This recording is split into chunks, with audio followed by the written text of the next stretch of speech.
I'm curious to think about where you see education for SaaS heading as a leader in, Gainsight's got all this great stuff happening. What do you see next as the biggest challenge or the thing that we should strive to do to bring this more into the product and make it? Yeah, I think those are the three. I mean, we've kind of touched on it, but to me, there's like probably 4 problems we got to figure out. One is unification. Yeah. So there's too many different things that people are logging into. The support portal, the desk documentation.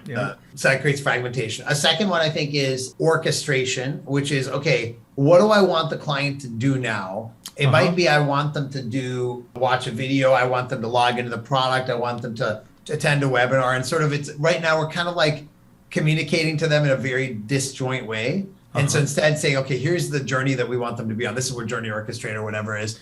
The third thing is, I think, bringing all of this into the product, which is part of unification. But really, it's interesting because you want to bring it into the product for the people that use the product. So one of the fascinating things about software is there's some important stakeholders of software don't use the product, right? Or they use the back end of the product, not the front end. And so what you want to do is, I think for the people that are actually the daily users, they should really be doing everything in the product. And that's kind of whether it's getting educated or even community or whatever, doing it like right in the product. And then the fourth one's what we talked about is attribution, which is, okay, let's analyze all this and say, okay, what's the ROI of these activities? So those 4 things to me feel like they're really low hanging fruit for all of us in an industry. There's some complexity, but I think we have all the pieces in place now. Like a year or 2 from now, we should figure this out collectively.